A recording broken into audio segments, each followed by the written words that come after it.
Tadi pesanan untuk petani yang memandu dalam keadaan cuaca yang hujan. Jadi diharap sentiasa berwaspadalah. Hari ini anda bilang tahu keadaan cuaca tadi hujan ke Indah. Hari ini pagi ini lah. Sebab tapi Muammar ni kusut katanya. Ya, macam kan ada Kenapa? kan Kenapa? mendung rasanya Mendung perasaan tak minda ada. di dalam hati ini. Jadi kaitan berkenaan adakah ianya boleh dikaitkan dengan keadaan cuaca pada hari ini ataupun baru-baru ini. Kalau dilihat cuaca tidak menentu ni atau rasanya ada kalanya hujan tiba-tiba panas hingga kan kita ni kan mood kerja pun mungkin ia membuatkan kita ni untuk malas untuk melakukannya ataupun membatalkan sahaja niat kita ini untuk melakukannya. Dan kalau dilihat juga keadaan cuaca ini sejak bulan Disember yang lalu sehingga sekarang keadaan cuaca tidak menentu. Dan ia bukan hanya menyebabkan kesesakan lalu lintas tetapi ada lagi kita ni dengarkan kerosakan jalan raya, ada gangguan elektrik dan banyak lagi lah yang membuatkan sesuatu tu bagi kita ni menyukarkan kehidupan harian kita ni. Jadi lebih lanjut kita akan tanyakanlah kepada narasumber kita pada hari ini Atul. Jadi kita ni akan bersama Tuan Udi Lokman, iaitu seorang psikologis dari bahagian psikologis masyarakat Kementerian Kesihatan, akan membantu kita memahami isu dengan lebih jelas lagi. Ialah pasal hujan. Bayangkan satu perkataan hujan. Tapi boleh mengganggu emosi kita ni. Betul. Ataupun orang boleh terganggu, teruji emosi kita ni. Tapi kenapa sebenarnya? Mesti ada sebab yang tertentu. Sebab hujan pun kita perlukan. Kita sebagai manusia memerlukan hujan. Orang kata ni alam sekitar pun memerlukan hujan dan sebagainya. Tapi betul. kenapa sebenarnya hujan itu boleh menguji emosi kita ni? Jadi lebih lanjut lagi kita ni bersama tetamu undangan kita yang sudah pun bersedia. Assalamualaikum Tuan. Waalaikumsalam. Sihat ya? Ya, sehat-sehat. Alhamdulillah. Alhamdulillah. Okay. Baik Tuan, mungkin dapat menjelaskan juga mengenai dengan hujan berkenaan ya. Mengapa ianya mengganggu jua akan kehidupan harian kita ni. Maklum sajalah mungkin adakah ia disebabkan oleh banjir atau menyukarkan kehidupan kita ni, apatah lagi ya penutupan sementara berkaitan tenaga elektrik ataupun gangguan rutin kita ni untuk pergi ke suatu tempat tergendala disebabkan oleh jalan raya rosak dan sebagainya. Jadi kita terus serahkan bersama dengan Tuan untuk hari ini. Ya, terima kasih kepada Tuan dan Puan dan juga Rampai Pagi pada pagi ini. Kalau kita ni lihat dari gambaran yang lebih besar, the bigger picture, situasi yang kita ni alami ini sebenarnya berkaitan dengan kitaran musim tengkujuh ataupun dalam Englishnya North East Monsoon yang akan berlaku pada setiap tahun. Ya, biasanya datang dari bulan Disember sampai bulan Mac tahun depan. Ini kita ni bulan Februari kan? Sebulan lagi. The moment of transition. So ini bermakna hujan itu tetap akan berpanjangan. Risiko banjir akan ada dan gangguan harian bukanlah perkara yang unik setiap tahun. Tapi itu adalah satu corak, one pattern yang kita ni dapat lihatlah yang berulangan dan perlu kita ni jangkakan di setiap tahun. So dalam keadaan semasa pula, hujan yang berterusan ini telah memberi kesan kepada infrastruktur dan kehidupan seharian seperti jalan yang dinaiki air, gangguan bekalan elektrik ataupun air serta pergerakan yang terbataslah. So apabila perkara asas lain terganggu, tekanan emosi kita ini pun mudah terkumpul dan dalam kalangan masyarakat dan individu. So dari sudut psikologi, kenapa saya di sini ni? Ada satu kajian yang menunjukkan bahawa individu yang terjejas akibat banjir ini menunjukkan bahawa lebih tinggi untuk mengalami kebimbangan, kemurungan, gangguan tidur dan trauma. Ada juga yang menjadi lebih gelisah setiap kali hujan itu turun kerana mindanya sudah mengaitkan hujan itu dengan pengalaman yang menekankan sebelum ini. Apabila situasi seperti ini berlaku dengan berulang kali dan di luar jangkaan, unexpected lah kirakan. Minda kita ini secara semula jadi akan berada dalam keadaan yang berjaga-jaga ataupun survival mode lah in English. So ini boleh menyebabkan keletihan mental dan emosi walaupun kita ni indah sadari. So tapi yang penting untuk kita ni fahami adalah reaksi ini adalah normal untuk manusia. Ia bukannya satu kelemahan. Tapi ia adalah satu tanda bahawa minda kita ni sedang cuba menyesuaikan diri dengan keadaan yang mencabar dan berulangannya. Okey. Jadi emosi boleh teruji waktu keadaan cuaca kata ni masa ni.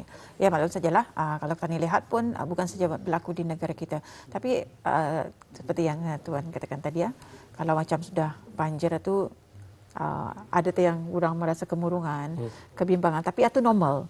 Itu normal. Normal. Sebab dalam keadaan cuaca yang tadi Dia punya spektrum itu normal.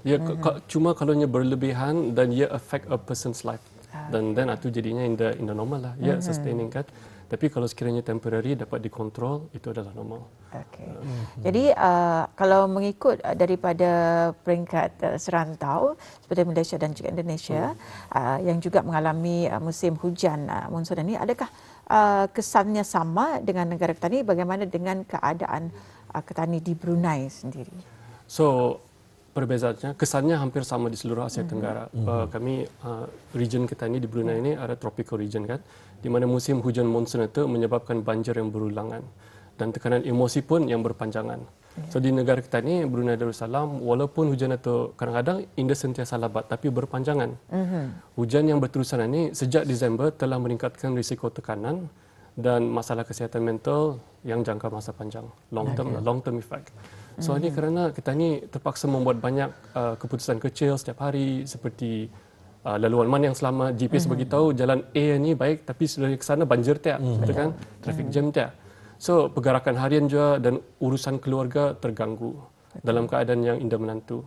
Jadi keputusan-keputusan kecil ini yang berulang ini boleh memenatkan minda kita ni tanpa disedari.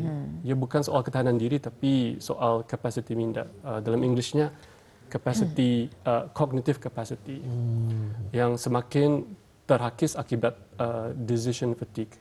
So apabila itu terjadi, rationality akan terbatas, emosi semakin menindas. Dalam Englishnya emotional hijack lah. So dari sudut jangka masa yang panjang, ada salah satu cara berkesan untuk melindungi kesihatan mental adalah dengan pergerakan fizikal. Semata. Dan juga manakala jangka masa pendek, langkah asas seperti teknik pernafasan, relaxation teknik dan memperlahankan rentak seketika, ini boleh membantu menenangkan sistem saraf dan mengurangkan tekanan emosi kita ni. Baik, selebat hujan yang turun membasahi UPN. Itu sering kali kita mendengarkan kalau lagu-lagu berkenaan bila menyentuh tentang hujan, ianya terus berkaitan dengan perasaan kemurungan ataupun rasa sedih dan juga sebagainya. Jadi mungkin Anto boleh menyanyi lagi. Menyanyi dia dapat, tapi yang saya tahu lagu Sudirman ya. Hujan. Jadi semuanya berkaitan juga dengan hujan, perasaan yang mungkin sedih dan juga sebagainya ataupun emosi yang terganggu. Jadi mungkin Tuan dapat mengkongsikan juga dari sudut kesihatan mental jangka masa yang panjang, apakah antara aktiviti fizikal yang telah disebutkan oleh Tuan tadi berkaitan dengan bersenam, pergerakan ini dalam membantu individu untuk mengatasi tekanan emosi tersebut? Boleh, tapi sebelum itu tanya dulu, kita ni artis kah? Nyanyi. Tapi ya, dari ada saya memprepare slide di mana ia menunjukkan jenis-jenis aktiviti yang boleh kita ni usahakan, aplikasikan. Jadi aktiviti seperti bersenam ini dapat meningkatkan perhasilan bahan kimia di dalam otak kita ni yang berkaitan dengan ketenangan dan fokus seperti serotonin dan dopamin. Ada satu kajian yang menunjukkan bahawa senaman selama 20 ke 30 minit ini mampu mengurangkan simptom kebimbangan, kemurungan dan trauma. Ia juga membantu individu untuk mendapatkan semula rasa kawalan diri serta mengalihkan perhatian daripada pemikiran negatif yang berulang-ulang. So hasilnya apa? Kualiti tidur kita ni menjadi lebih baik, emosi lebih seimbang dan tahap keyakinan diri pun turut meningkat. So semuanya dapat dicapai tanpa kebergantungan kepada ubat-ubatan. Okey. Dan ini mengenai dengan hujan lagi. Dengan hujan. Dengan keadaan cuaca yang hujan dan banjir yang berterusan. Jadi mungkin sukarlah bagi yang suka beriadah, bersenam, jogging, selalu yang menjadi rutin harian mereka tu. Jadi bagaimana, apa antara cadangan praktikal untuk orang ramai sekiranya keadaan cuaca kita ni hujan untuk kita ni praktikkan. Jadi bagaimana mungkin Tuan boleh menjelaskan? So, aktiviti fizikal ini semestinya dilakukan di luar rumah. Senaman dalaman pun boleh seperti pakai treadmill, basikal statik ataupun senaman ringan di rumah ataupun sudah mencukupi untuk menjaga kesihatan kita ni. Ada list-listnya seperti calisthenics, body weight training ataupun high intensity interval training, ataupun circuit training, semuanya dapat diaplikasikan di rumah kita ni. Ya, seperti yang kita saksikan ini Tuan ya, aktiviti fizikal, mesin dayung, rowing machine. Oh, kalau ada bisa ini. Anda pelang semua orang terdapat tu. Tapi kita ni akan discusskan benda tu Nanti ya. Nanti. InsyaAllah. So, Jadi kita ada nantikan. ada option juga kalau sekiranya cuaca itu mengizinkan, senaman itu boleh dilakukan di kawasan yang lebih tinggi di luar dan yang selamat dengan memakai pakaian yang sesuai. Kira outfit of the day, kan? Ya. So yang penting pergerakan itu konsisten walaupun hanya 10 ke 15 minit sehari. So kajian ada menunjukkan bahawa apa jua bentuk aktiviti aerobik sederhana akan memberi manfaat yang hampir sama kepada kesihatan emosi kita ni. Baik ya, di ruangan kita pada hari ini kita menyentuh mengenai dengan segmen sihat minda. Cuaca tidak menentu, emosi teruji, perspektif psikologi dalam musim hujan. Kita menyentuh hal tersebut kerana kita ni maklum juga kita ni mengalaminya juga.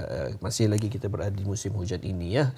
Cuaca tidak menentu hingga kan kadang-kadang semangat kita ni yang berkobar untuk melakukan aktiviti berkenaan dipatahkan semangat tersebut disebabkan oleh turunan hujan yang agak lebat, menyukarkan untuk melakukan aktiviti berkenaan. Bersama dengan narasumber kita ya, iaitu Yang Mulia Udi Lokman bin Haji Basri. Jadi bagaimana pula ni Tuan, bagi mereka yang mengalami trauma yang lebih berat? Adakah mereka ini masih digalakkan untuk bersenam ataupun mungkin ada cara lain lagi? Senaman itu tetap dapat dibuat. Tetaplah kepada situasi individu tu kan. Ada yang sedang recovery, ada yang bakas injury, bakas ada surgery ke apa, ya recovery. Tapi untuk membuat benda ni bukannya senang. Dapat dibuat tapi secara berperingkat. Ya, boleh mulakan dengan perlahan-lahan, mungkin hanya beberapa minit dan tingkatkan secara beransur-ansur. Salah satu alternatif juga jika ada peluang untuk bersenam secara berkumpulan di persekitaran yang selamat ataupun boleh membantu. Jadi aktiviti fizikal ini memang sudah terbukti dapat mengurangkan kebimbangan dengan lebih cepat dan membantu proses pemulihan emosi. Dan seperti kita dapat saksikan juga Tuan ya, ini pengungsian senaman mengikut had langkah demi langkah ini khususnya bagi warga emas dan juga bagi mereka yang dalam pemulihan cedera. Ini antara aktiviti senaman yang boleh dilakukan ya. Cukup ringan dan juga dapat digunakan juga bagi kita ni yang sihat tubuh badan ini untuk melakukannya. Maklum sajalah kadang-kadang kita ni hampir 24 jam berhadapan dengan komputer, duduk saja di dalam pejabat. Kalau di rumah pun duduk juga, di kereta pun duduk juga. Dan orang berdiri kan. Jadi sepanjang masa duduk, indah melakukan aktiviti langsung. Kita kembali lagi menurut Rapat Pagi yang kita siarkan secara langsung dan kita masih lagi membincangkan mengenai dengan segmen kita pada hari ini iaitu Sihat Minda, cuaca tidak menentu, emosi teruji, perspektif psikologi dalam musim hujan. Dan bersama kita ya dengan narasumber kita Udi Lokman bin Haji Basri, psikologis sebahagian masyarakat Kementerian Kesihatan. Baik Tuan, kita tadi menyentuh tentang orang dewasa. Kalau dilihat juga anak-anak zaman sekarang ini memang sukar untuk mereka ni berada di luar bangunan rumah lah ya khususnya. Jadi bagi mereka yang berada di dalam rumah seperti yang dikongsikan tadi boleh juga melakukan senaman ringan ataupun sukan dan juga sebagainya. Mungkin dapat dikongsikan apa yang boleh dilakukan oleh ibu bapa untuk anak-anak mereka. Kalau bagi kanak-kanak, permainan aktif ini di dalam rumah seperti pergerakan yang bebas dan bermain bersama ibu bapa sangat penting untuk membantu mereka untuk melepaskan tenaga dan emosi anak-anak ini. Rutin harian yang konsisten pun boleh memberi rasa yang selamat kepada anak-anak. Apabila ibu bapa itu menunjukkan contoh yang tenang dan positif, anak-anak lebih mudah menyesuaikan diri secara emosi. So rumah ini adalah tempat kita ni berlindung dan sumber ketenangan kita ni. So apabila rumah kita ni terganggu akibat hujan lebat ataupun banjir ataupun gangguan elektrik, rasa selamat itu boleh terjejas. So anak-anak pun sangat peka terhadap suasana sekelilingnya. Walaupun mereka tidak memahami sepenuhnya apa yang berlaku, mereka dapat merasai perubahan emosi orang dewasa. So sebab itu ada anak yang menjadi lebih manja, mudah menangis dia ataupun takut apabila hujan lebat itu turun. So, penjelasan yang ringkas dan meyakinkan daripada orang dewasa boleh membantu menenangkan anak-anak dan semua pihak di sekeliling kita ni. Baik, begitulah ya. Betul. Untuk memudahkan kita ni Atul. Dan baru sebentar tadi juga Jam saya ini memberikan maklumat, katanya stand up and do some exercise. Mana penting ya sebenarnya untuk kita ni melakukan aktiviti ini, kerana ianya akan memudahkan lagi segala urusan kita ni, terutama sekali kepada anak-anak ya, seperti yang dikongsikan tadi. Secara psikologi memanglah Atul dan juga Tuan ya. Kita ni dah tahu anak-anak ni bagaimana perasaan mereka. Tambahan lagi sekarang ni kita ni terlalu overprotective, terlalu melindungi anak-anak kita ni hinggakan mereka ini takut untuk melakukan suatu cabaran atau takut untuk melakukan suatu perkara yang baharu, hinggakan disebabkan oleh satu perkara ini mereka membuatkan minda mereka ini terlalu stres ataupun kebimbangan yang keterlaluan. Jadi banyak sebenarnya penjelasan yang telah pun disampaikan sebentar tadi. Ini disebabkan cuma hujan yang boleh menguji emosi kita ni. Dan tadi sebenarnya saya terfikir sudah, tapi rupanya soalan itu di hujung mengenai dengan akan rutin harian kita ni bertugas mengantar anak sekolah. Kalau sudah waktu keadaan cuaca, waktu subuh hari itu hujan, nyaman tak tidur tu. Tapi kan kata ni perlu bertugas dan juga perlu menghantar anak-anak tadi ke sekolah. Jadi kalau keadaan cuaca kita ni yang hujan, tadi Tuan sudah mengongsikan strategi yang dikongsikan merupakan strategi yang diaplikasikan untuk pengurusan mental dan juga emosi dalam jangka masa yang panjang. Bagaimana dengan keadaan harian kita ni? Contoh, dalam keadaan cuaca hujan lebat, kesesakan pagi-pagi, apabila orang kita ni sebagai ibu bapa ni menghantar anak-anak ke sekolah ataupun pergi ke kerja, jadi perasaan cemas itu mula meningkat. Betul. Takut lahir. Sebab apa? Keadaan cuaca hujan. Apa sebenarnya yang patut kita ni lakukan sebagai individu? Ini emosi kita ni mainkan emosi kita. Sebenarnya tadi pagi saya datang kemari pun ada traffic jam sedikit. Ingal. So sekarang ada interview sekarang. Okey, cuba praktis. Menjadi mujarab. So anyway, dalam jangka masa panjang tadi kan, tanda-tanda tekanan mental ni kita ni mesti tahu apa simptomnya dulu, indikator. So tanda-tandanya adalah termasuk kalau long term kesukaran tidur, badan terasa tegang, mudah letih, sukar memberi tumpuan dan emosi kita ni mudah berubah. Itu tanda-tanda yang menunjukkan minda kita ni dan tubuh badan kita ni memerlukan perhatian dan rehat. So namun dalam situasi seharian seperti yang kita tanya tadi, seperti hujan lebat, kesesakan pagi dan perasaan cemas kerana lewat, perkara yang paling penting yang boleh kita kawal adalah diri kita ni sendiri. Di sinilah peranan kesedaran diri ataupun self-awareness atau menjadi sangat penting. Dengan menenangkan tubuh badan kita ni, contohnya melalui pernafasan yang perlahan dan melepaskan ketegangan di bahu dan tangan kita ni. Sambil driving. Dengar muzik yang relaxing. Kita boleh mengurangkan rasa cemas itu, reaksi itu. Macam yang saya beritahu tadi mula-mula, rationality over emotionality. So pada masa yang sama, kita mengalihkan fokus kita ni daripada rasa terkejar-kejar kepada keselamatan pemanduan. Jadi, ini dapat mengingatkan diri kita ni juga bahawa ia sudah terjadi, sudah lewat. Betul. Tapi masa ni prioriti kita ni adalah keselamatan adalah utama. So ini membantu kita ni mengawal emosi kita ni dan tindakan kita ni. Dengan emosi yang lebih stabil, kita ni mampu mengekalkan jarak panduan kita ni yang selamat dan membuat keputusan yang lebih baik. So ini bukan saja melindungi kita ni, tapi anak-anak kita ni dan pengguna jalan raya yang lain dan persekitaran di sekeliling kita ni lah. So berbalik, silakan. One last point. Berbalik kepada soalan pertama sekali yang saya maksudkan the bigger picture kan.